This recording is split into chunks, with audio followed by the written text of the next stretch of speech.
and welcome to Speak the Truth with Carl West, building the next generation of leaders. Today we're coming to you from inside Metropolitan Apostolic Community Church. This building has been at the center of the black community on Chicago's South Side for nearly a century. Throughout African American history, faith communities and oppressed people have come together to form organizations against injustice. These organizations proved to be powerful forces of change. The Woodlawn Organization embodies unity in action. Building people, building families, building communities.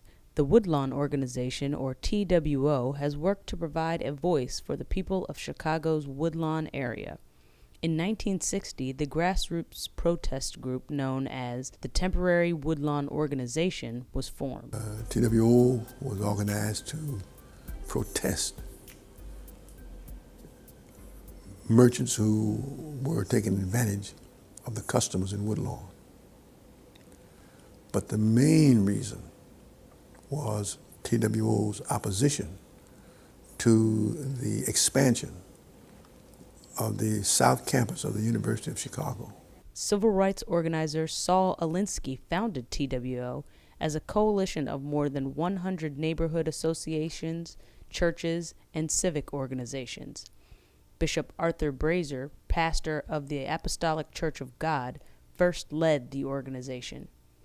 Brazier and other TWO leaders organized rent strikes, led a public campaign against overcharging at grocery stores, and demonstrated against the inequalities Woodlawn's black children faced in their public schools. The actions of the Woodlawn Organization was the first time in white Chicago that you would read a front page story on a black community and a problem with the black community.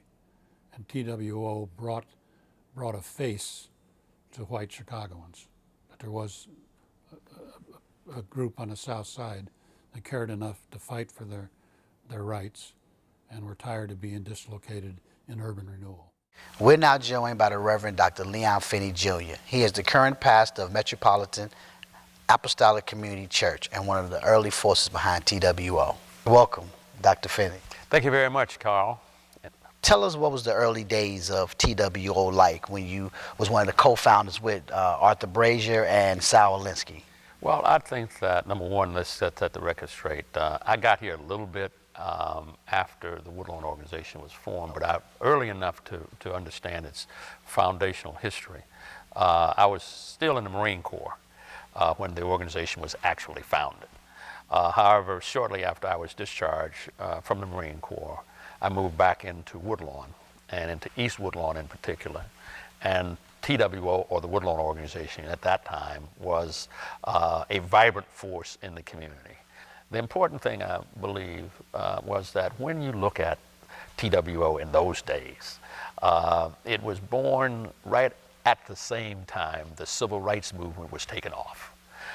Dr. King at that time was actively working in the South. The Southern Christian Leadership Council conference, if you will, was formed, and there was a high degree of militancy and activism, if you will, around the justice issues that affected the black community in the main. And one big one was racial discrimination. It was a big issue about that. And the other was, of course, education and the effects of segregation and de facto segregation, de jure segregation on the black community and children in particular. And then neighborhood segregation. That was a big issue because blacks were restricted from living in one place to another. And then, of course, there was a big issue around the exploitation of residents, inner city residents, that were living in racially segregated communities by white absentee landlords. So how was you introduced to TWO? Well, somebody came by and knocked on my door. I was enrolled I'd gotten out of the Marine Corps, and I was enrolled at Roosevelt University when I got out of the Marine Corps to resume my academic pursuit for a baccalaureate degree. And they left flyers under my door, and the flyers said, we're tired of plantation politics, and come to a meeting at TWO. We're going to take action against the Board of Education for discriminating against our children. So I read the flyer, and I said, wow, I need to go. And I went. And you went. I went to the first meeting, and at that time, a woman by the name of Lorraine Johnson, who is now long since passed away, she was the staff organizer that dealt with the schools committee. And so I showed up at the meeting, and they found out who I was, and then they also determined that I had relatives that were already in TWO, that I didn't even know they were in TWO, and they were the ones over on 61st and Rhodes, which is where I grew up.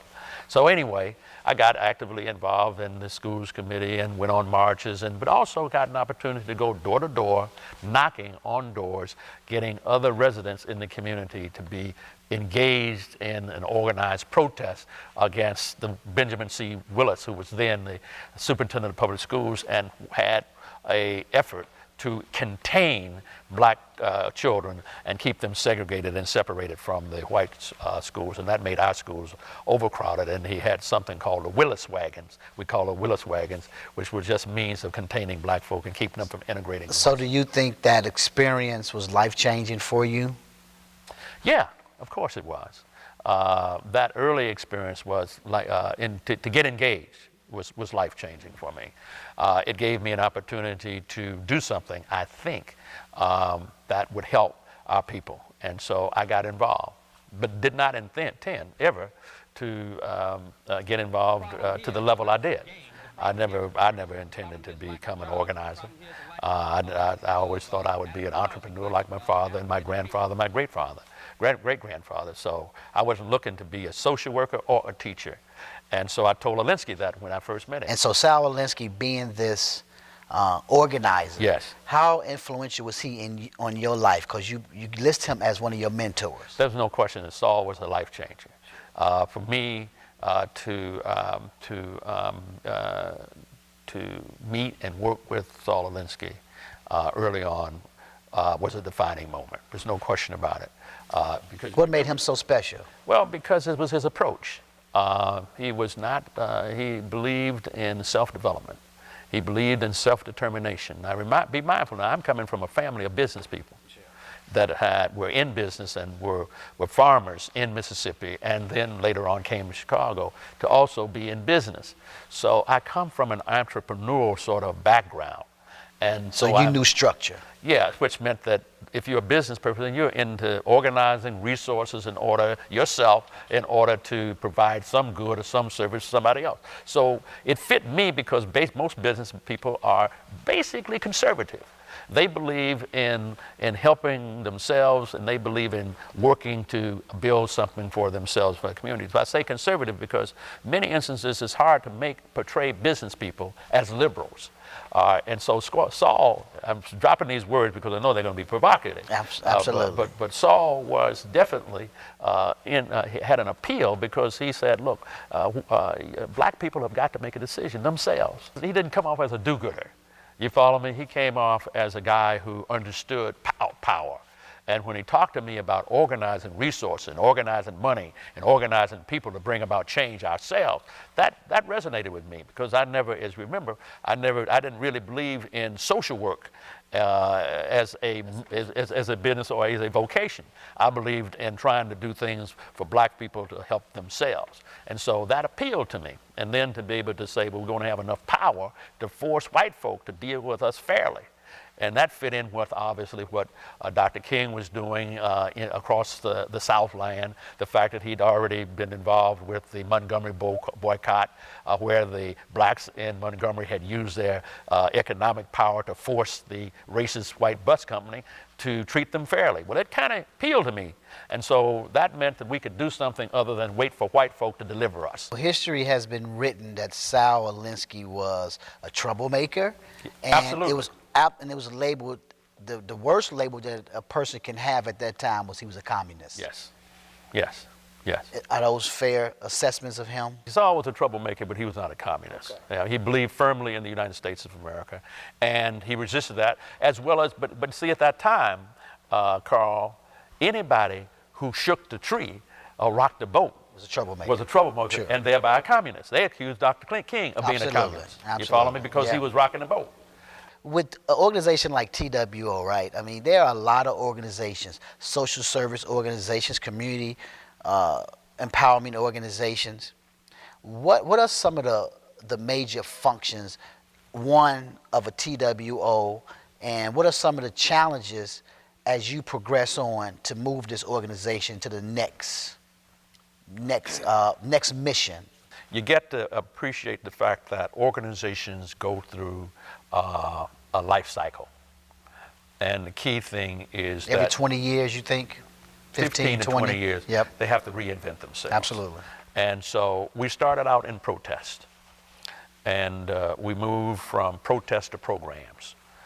And then we moved to programs and protest. Then programs and little protests. Okay. And now, Just strictly programming. yeah, and now it is headed towards protest. Oh, you think it's heading towards protest now? Yeah. Oh, yeah. Oh, really? Oh, yeah. Is that what yeah. you want to see? Yeah, mainly yes, because I think that we have a new crop, new mission these days, and that is to blacks and urban dwellers have, I think, used their political power to the maximum, and yet there's still things that have to be done.